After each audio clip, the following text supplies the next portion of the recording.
তো শেখ হোসেন মোহাম্মদ আব্দুল ওয়াহাব রহমতুল্লাহ এমন এক সময় এসেছিলেন যখন জাজিরাতুল আরব উপদ্বীপ একদিক থেকে, আরেক দিক থেকে সারা বিশ্বের মুসলিমদের উপরে অধপতনের শেষ ছিল না। কেমন অধপতন হয়েছে? কারণ বিশ্বের পুরো মুসলিম বিশ্ব কার আন্ডারে ছিল তখন? একদিক দিয়ে খেলাফতের আন্ডারে, একদিক দিয়ে ব্রিটিশের আন্ডারে। ব্রিটিশ থেকে কেটে কুটে তারা নিয়ে গেছিল, যেখান থেকে ইচ্ছে এখান থেকে কাটছিল। ইউরোপিয়ানরা তখন তাদের ভাগ্য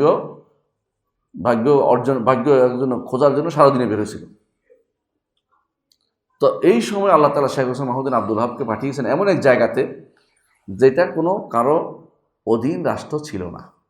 সুতরাং যারা কেউ যদি বলে যে তিনি তো এই উসমানীয় শাসকের বিরুদ্ধে বেরোয়েছেন, মিথ্যা কথা বলছেন। ওই জায়গাটুকু স্বাধীন ছিল। উসমানীয় শাসকরা সব জায়গায় যায় নাই পৃথিবীতে।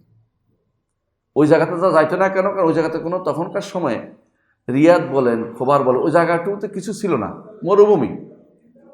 আর শাসকরা বেশি আগ্রহী হয় ওই জায়গাতে যেখান থেকে কিছু তাদের পাওনা আসবে, পয়সা আসবে। তো ওই জায়গাটুকুতে যাওয়ার মতো তাদের উদ্দেশ্যও ছিল না, আশাও ছিল না। তো ওখানে কি ছিল? ছোট ছোট কিছু দুয়াইলাত ছিল, বুঝেন কিনা? যেমন এখন বর্তমানে কিছু জিলা আছে না, জিলার মতো কিছু। এখানে একজন শাসক ছিল, ওইখানে একজন শাসক, ছোট ছোট আমির বলা হয়তো ওদেরকে, গোত্রীয় আমির বা এলাকায় ভিত্তিক আমির ছিল। এরা একে অপরকে জায়গা দখল করতো, একে অপরের সম্পর্কে মারামারি করতো, হানাহানি করতো, তখন ছিল। কিন্তু এই আমিরাতগুলো শুধু স্বাধীন ছিল, এগুলি কখনো কোনো কারো অধীন ছিল না। আল্লাহ তাআলা ঠিক ওখানেই শেখ হোসেন মোহাম্মদ আব্দুল ওয়াহাব, আল্লাহ তাআলা তাকে ওখানেই আনয়ন করেন এবং তিনি মদিনাতে আসছেন। মদিনাতে এসে পড়ালেখা করছেন সিন্ধির কাছে, তার ওস্তাদ সিন্ধির কাছে। সিন্ধির কাছে যখন তিনি পড়ালেখা করছেন তখন বলছিলেন যে এই যে কবর, রসুল্লাহর কবরকে ঘিরে এখন তো আলহামদুলিল্লাহ আপনি কোনো সাজদা দেখতে পাবেন না, তখন সাজদা ছিল, পুরা সাজদা হতো। হ্যাঁ, বেদাতির এখন এই জন্য যে কোনোভাবে শেখুল ইসলাম মোহাম্মদ আব্দুল ওয়াহাবকে সহ্য করতে পারে না। এরা সৌদি সরকার সহ্য করতে পারে না। এরা যখন দেখে যে ওরা কোনো ভুল করছে, তখন তারা খুশি হয়। খুশি হয় কেন? খুশি হয় এই জন্য আগের জায়গায় ফিরে যাচ্ছে। আগের জায়গায়, আগের কোন সময়ে শিরকের, বেদাতের আখড়ায় পরিণত হয়েছে। আপনারা কি জানেন এখন বাকিতে যে অবস্থা আছে, সে শেখুল ইসলাম মোহাম্মদ আব্দুল ওয়াহাব রহমতুল্লাহ যখন দুনিয়াতে আসছেন, যখন মদিনায় আসছেন, বাকিতে অবস্থা ছিল না। বাকি তো এরকম বাংলাদেশের মতো এরকম সুন্দর সুন্দর লাল সালু ছিল, বুঝছেন কি না? আপনি ধরেন কার কবরে যাবেন, যে 10 টাকা দেন আপনি জিয়ারত করাই দিই, এরকম অবস্থা ছিল বাকিতে। সেই ছবিও আপনি দেখতে পাবেন, ইন্টারনেটে খুঁজে দেখেন, পাবেন আপনি ছবি, লাল ইটের ছবি, কারোটা কালো ইট, এক এক ইট দিয়ে বানাইছে। এর কবরে যেতে হলে এইভাবে, এইভাবে যাইতে হবে। মানে আপনাকে কবরস্থান জিয়ারত করার জন্য তারা বিল্ডিং বানিয়ে ফেলছে, কবর উপরে বিল্ডিং। এখনো তাই আছে আমাদের দেশে, আছে না? আমাদের এখন দরকার শেখুল ইসলাম মোহাম্মদ আব্দুল ওয়াহাব মতো রহমতুল্লাহের মতো একজন ব্যক্তিত্ব দরকার, যিনি মানুষকে বুঝিয়ে শুদ্ধ করতে পারবেন, সহযোগিতা নিতে পারবেন, এলম দ্বারা তিনি বুঝাইতে পারবেন। তিনি তা করেছেন। তিনি মদিনায় পড়েছেন, তারপরে ইরাকে গেছেন পড়তে জুবাইরে। সেখান থেকে তিনি দেখেছেন ওখানে যে শিরিক হয়, সেখানে বিরোধিতা করার কারণে তাকে তারা মেরে ফেলতে চেয়েছিল। আল্লাহ তাআলা তাকে রক্ষা করেছেন। সেখান থেকে তিনি ফিরে আসছেন। আসার পরে তিনি তার এলাকায় গেলেন। তার পিতা বিচারক ছিল, তাদের বংশ খুব আলমি বংশ ছিল। তিনি তাদেরকে বুঝিয়েছেন। তার পিতা বুঝেনি, তার ভাই বুঝে নেই, এরকম মানুষ ছিল। শত্রু থাকবেই সবসময়, দাওয়াতের শত্রু থাকবে না কেন? বেদাতিরা দেখবেন যে তার ভাইয়ের বই, তার পিতার বই খুঁজে বেড়ায়, কেন? ওনাকে রদ করার জন্য।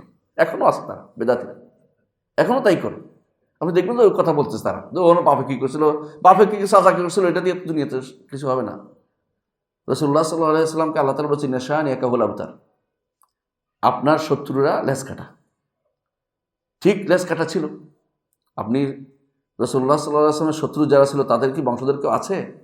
বংশধর নাই। যদি ইসলাম গ্রহণ করে রসুলের বংশধর, কারণ যত মুসলিম আছে, মোমেন হয়, তারা রসুলের বংশধর। এই জন্য যখন একজন দোয়া করে আল্লাহুম্মা সাল্লি আলা মুহাম্মদ ওয়া আলা আলি মুহাম্মদ, দোয়া আবার আমার গায়ে ফিরে আসে।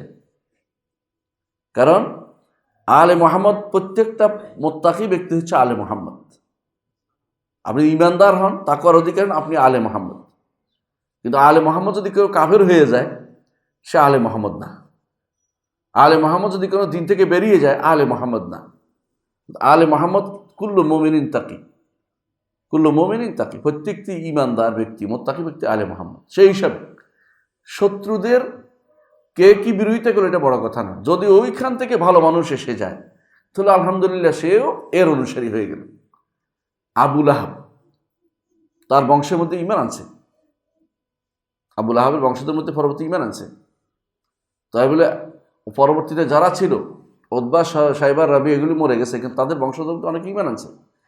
তাহলে আল্লাহর কথা সত্য যে আপনার শত্রুদের লেজ কাটা, তাদের আর ভবিষ্যতে আপনার এই মিথ্যা শিরিক আর বেদাত বা এই অপকর্ম করার মতো লোক অবশ্যই থাকবে না। সব রসুল অনুসারী হয়ে গেছে। এই যে রসুল অনুসারী সারা দুনিয়ার মানুষই হবে। আলে মোহাম্মদ প্রত্যেকটি ব্যক্তি যারা রসুল্লাহ সাল্লাহ ইসলামের অনুসরণ করে চলে যথাযথভাবে, তারা আলে মোহাম্মদ। এটা হচ্ছে আলেমদের ব্যাখ্যা।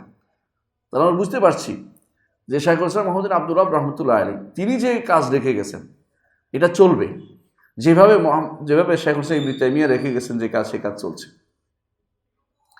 আল্লাহ তাআলা কখনো কখনো পরবর্তী কোনো লোককে এমন বিশেষ কিছু দেন যার কারণে তার কথা সারা দুনিয়া স্মরণ থাকে।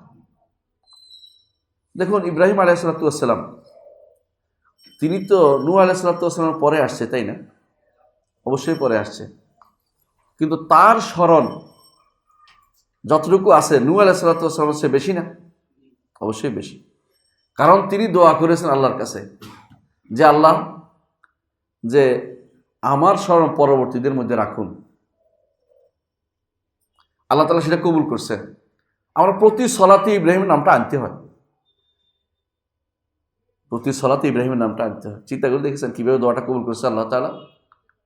ওয়াজআলনি লিসানা সিদকিন ফিল আখিরিন, পরবর্তীর মধ্যে আমার লিসানা সিদক রাখেন, আমার জন্য সুন্দর কথা বলে এরকম অবস্থা রাখেন। সুবহানাল্লাহ, সেরকম অবস্থা আল্লাহ তাআলা রেখেছেন। ইবনে তাইমিয়া রাহমাতুল্লাহ আলাইহি আগেও অনেক মানুষ চলে গেছে, কিন্তু ইবনে তাইমিয়ার মতো এত সুন্দর করে আসমা ও সিফাতের জায়গাটা তুলে ধরতে কেউ পারে নাই। আল্লাহ তাওহীদের এই জায়গাটা তুলে ধরতে কেউ পারে নাই। শাইখুল ইসলাম মুহাম্মদ বিন আব্দুল ওয়াহাব রাহমাতুল্লাহ আগে অনেকেই আসছে, কিন্তু তার কিতাবুত তাওহীদের মতো একটা কিতাব কেউ লিখতে পারে নাই। আল্লাহ তাআলা কখনো পরবর্তীতে তা রেখে দেন। তাহলে কখনো কখনো আল্লাহ তাআলা তার বিশেষ রহমতে বিশেষ নেয়ামত কাউকে দেন যেটা অন্য কাউকে দেন না। ঠিক উনি যে কাজটি করেন, এই কাজটি পরবর্তীদের জন্য স্মরণীয় হয়ে থাকে। আরব দেশে দেখেন হাজার হাজার মসজিদে কিতাবুত তাওহীদ পড়ানো হচ্ছে, হাজার হাজার মসজিদে কাশফুস শুবহাত পড়ানো হচ্ছে। কার বই এগুলি? শাইখুল ইসলাম মুহাম্মদ বিন আব্দুল ওয়াহাব রাহমাতুল্লাহ আলাইহির বই। শত শত মসজিদে আপনি নাওয়াকিদুল ইসলাম পড়ানো হচ্ছে, দেখবেন। শাইখুল ইসলাম মুহাম্মদ বিন আব্দুল ওয়াহাব রাহমাতুল্লাহ আলাইহির এই কীর্তি চলতে থাকবে। আরব দেশ যদি নাও থাকে, এখন অন্য দেশে চলে গেছে। আমি বুঝাতে পারছি?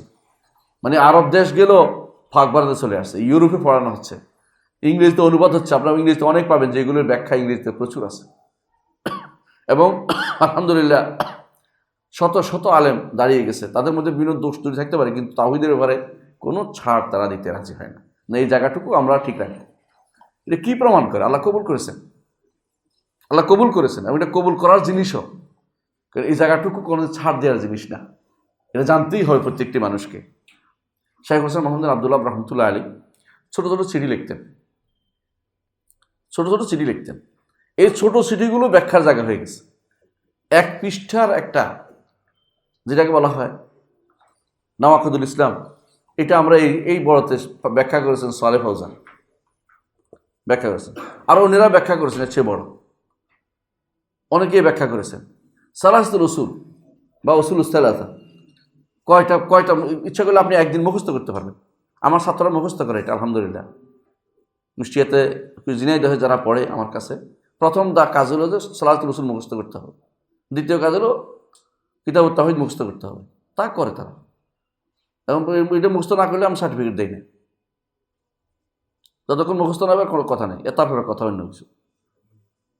আমি বলতে চাচ্ছি এটা যে এখন মুখস্থ করে, আপনি দেখবেন কোরআন যেমন মুখস্থ করে, হাদিস মুখস্থ করে, আকীদার জিনিসও মুখস্থ করে থাকতে হবে নাকি। এটার ব্যাখ্যাও চলতেছে। এমন কোনো কথা আপনি খুঁজে পাবেন আপনার দেশে যারা সত্য সত্য কথা বলেছে এবং তার কথা মুখস্থ করার মতো? পাবেন না। অথচ একটা বিশাল যুগ পার হয়ে আসছেন আপনি, 1400 বছর পার হয়ে গেছে। বাংলার জমিনে ইসলাম আসছে 1000 বছর হয়েছে, নিঃসন্দেহে 1000 বছর হয়েছে, আর বেশিও কেউ কেউ বলে। অথচ এমন কোনো ব্যক্তিত্ব তৈরি করতে পারে যাদের একটা কাগজ পরীক্ষা বছরের বছর ধরে পড়া হচ্ছে এবং ভুলবিহীন, হ্যাঁ পড়া হয় অনেক আছে, আমি বলছি না, ভুলবিহীন পড়া হচ্ছে এরকম পাওয়া যাচ্ছে না। কেন? কারণ মানহাজ আকীদা শুদ্ধ হতে হয়। আর এই দুই দিক থেকেই আমাদের দুই শাইখুল ইসলাম, ইসলামের দুই শাইখুল ইসলাম বলতে পারি, একজন হচ্ছে শাইখুল ইসলাম ইবনে তাইমিয়া, আর একজন হচ্ছে শাইখুল ইসলাম মুহাম্মদ বিন আব্দুল ওয়াহাব রাহমাতুল্লাহ আলাইহি। তার বিরুদ্ধে বিভিন্ন কথা কিন্তু আছে। হানাফি মাযহাবের কিতাবের মধ্যে লেখছে খারেজি। কোথায় খারেজি করলো, খুরুজ করলো, দেখাইতে পারে না কোথায় খুরুজ করলো তিনি, কারণ তাদের কবর পূজার বিরুদ্ধে বলেছে যেন খারেজি হয়েছে। তাদের বইতে লেখা আছে যে তিনি নাকি বুঝে না, তার বুঝে না দেখে এখন পড়াচ্ছে কি তার বই সবাই পড়াচ্ছে, তিনি বুঝে নাই না তোমরা বুঝো নাই। এগুলি হচ্ছে আপনি অনেককেই দেখবেন বর্তমানে, যেটা হচ্ছে এলমের দোহাই দিয়ে নিজেরা না জেনেও অন্যের উপরে আঘাত করা, অন্যের উপরে আঘাত করা। অনেক সময় দেখবেন যে আপনি যারা বেশিরভাগ সহি আকীদা ও মানহাজ বিরোধী, ওদেরকে দেখবেন যারা আকীদা সহি আছে মানহাজ, তাদের সামান্য বিষয়ের উপর আঘাত করে তাদের ঘায়েল করতে চেষ্টা করে জনগণের কাছে। এটা তাদের একটা অভ্যাসে পরিণত হয়েছে। এটা কখনো মেনে নেওয়া যাবে না। তো আমরা যেটা আসছি, আমাদের কথা চলে আসছি, এটা তারা করবেই, যুগে যুগে করেছে। আপনি কি দেখেননি রাসূলুল্লাহ সাল্লাল্লাহু আলাইহি সাল্লাম এর যুগে কাফেররা কি বলতো? পাগল, কি বলতো? গণক, কি বলতো? কবি, কি বলতো? জিনে ধরেছে। একটা কি শুদ্ধ? একটাও শুদ্ধ না। সুতরাং তারা কি বললো বড় কথা নয়, আমাদের দায়িত্ব হচ্ছে দাওয়াতের পথে এগিয়ে যাও। এই কিতাবটা আপনারা মানে এই 10টা জিনিসের ব্যাখ্যা করে মানুষকে জানানোটা ফরজ আমাদের। কারণ একটা মানুষ যদি ঈমান নিয়ে কবর যেতে পারে, এটা বিশাল সাকসেস আপনার জন্য। আপনি এবং আপনার পরিবার যদি কোনো জাহান্নাম থেকে বাঁচতে পারেন, সাকসেস। কু আনফুসাকুম ওয়া আহলিকুম নার, নিজেকে বাঁচাও, পরিবারকে বাঁচাও, আল্লাহর নির্দেশ এটা। আপনাকে সারা দুনিয়ার চিন্তা আপনার মাথায় ঢেলে দেয় নাই, নাহলে বিপদে পড়ে যেতেন আপনি। আপনি যদি যত বড় দায়িত্ব পাবেন তত বড় চিন্তা আপনার মাথায় আসবে। এই মাদ্রাসার যেহেতু আপনি দায়িত্বশীল, আপনার উপর মাদ্রাসার ছেলেদের পড়ানোর দায়িত্ব রয়ে গেছে, ওদেরকেও বাঁচানোর দায়িত্ব আপনার রয়ে গেছে। শিরক থেকে মুক্তির আলোচনা এখানে আপনাকে করতে হবে। এই 10টি জিনিস তাকে মুখস্থ করাতে হবে, 3টি উসুল তাকে মুখস্থ করাতে হবে, এটা মাথায় রাখতে হবে আপনাকে।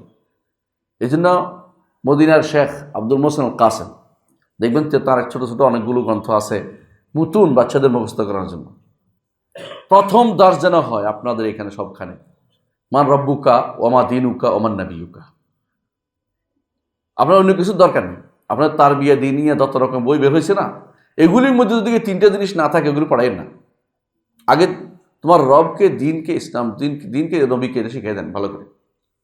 এটা শিক্ষা দিলে কি হবে, আপনি অন্যগুলি পরে শিখে। অনেকে আছে দুনিয়ার সব শিক্ষা দিচ্ছেন তাকে, এটা পরে দ্বিতীয় দর্শে আসে। প্রথম দর্শ আসুক যে আমার 3টা, যে 3টা কবরে কাজে লাগবে। এইটা হলে এখন আপনার সন্তান নষ্ট হবে না। সারা জীবন চিন্তা করে আমার রব আছে, রবের কথা শুনতে হবে, ইসলাম মানতে হবে, নবীর কথা শুনতে হবে, অন্যদিকে যাওয়ার চিন্তা সে করতে পারবে না। এই জন্য ইসলামকে ভালোবাসতে হবে, ইমানকে ভালোবাসতে হবে। ইসলাম নষ্ট হয়ে যায়, ইসলাম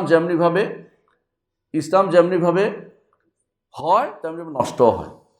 অজু হয়, তাই না? কয়টা কাজ করলে অজু হয় আপনারা জানেন? অজু নষ্ট হয় এটাও তো জানা দরকার আছে। কেউ যদি কিছু কাজ করলো আবার নষ্ট করে, তোর অজু নষ্ট হয়ে গেল না?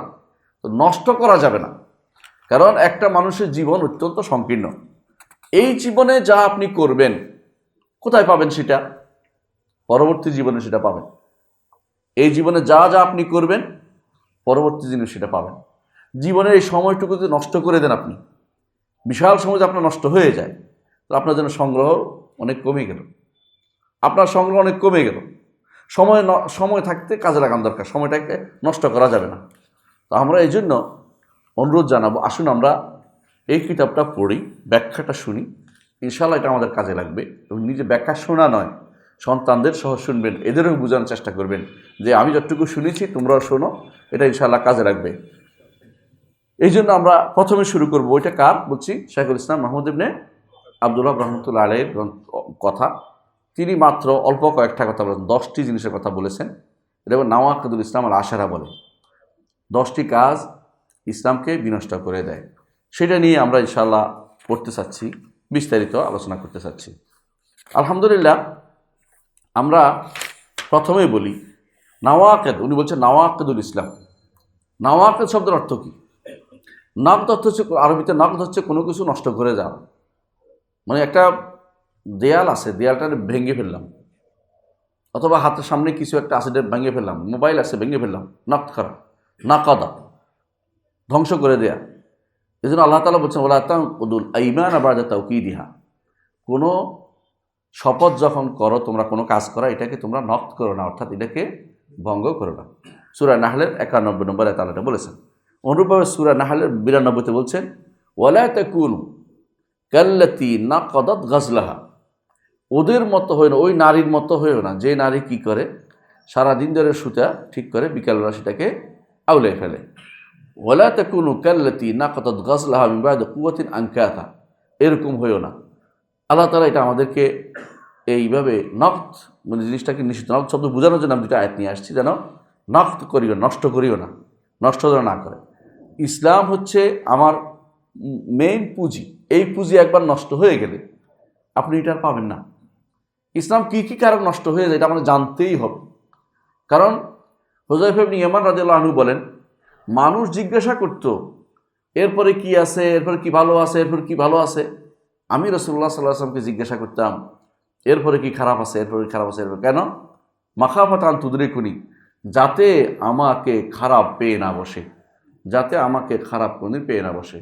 তো সুতরাং যেটা বলছিলাম, আমাকে অবশ্যই জানতে হবে ইসলাম কিসে বিনষ্ট হয়ে যায়।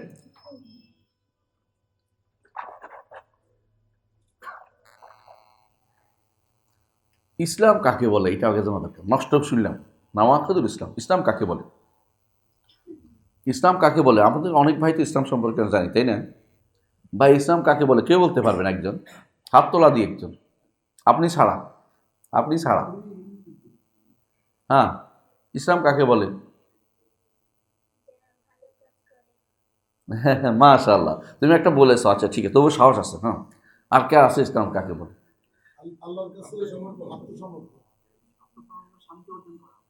এটুকু না, শোনেন, ইসলাম কাকে বলে এটা শাইখুল ইসলাম মুহাম্মদ বিন আব্দুল ওয়াহাব বই থেকে নিতে হবে। এটা আমি সারা জীবন পড়াচ্ছি ইসলাম কাকে বলে। আমরা ইসলাম মুসলিম, কিন্তু ইসলাম কাকে বলে জানি না। ইসলাম যদি জানতেন আপনি, ঠিক হইতো, আপনার আর আকীদা কোনোদিন খারাপ হতো না। ইসলাম 3টি জিনিসের নাম। একটা হচ্ছে আল ইস্তিসলাম লিল্লাহি বিত্তাওহীদ, তাওহীদ নিয়ে আল্লাহর কাছে আত্মসমর্পণ একটা। দ্বিতীয় হচ্ছে আল ইনকিয়াদ লাহু বিত্তাআ, আনুগত্য নিয়ে তার কাছে মাথা নুইয়ে দেয়া, যে আল্লাহ তোমার কাছে মাথা নোয়াচ্ছি, সেটা তোমার জন্য করছি, তোমার বিধিবিধান মেনে চলব। কারণ তাওহীদটা হচ্ছে দেখা যায় না, বিশ্বাসের অংশ, আর আনুগত্যের অংশ দেখা যায়, বুঝছেন? ইসলাম 2টা লাগবে। 3 নম্বর ইসলাম, ও 3 নম্বরটা লাগবে, এটা তো শিরিক এবং মুশরিকদের থেকে সম্পর্কচ্যুতি। শিরিক মুশরিক সম্পর্ক, 3টা জিনিস না হলে মুসলিম হওয়া যায় না।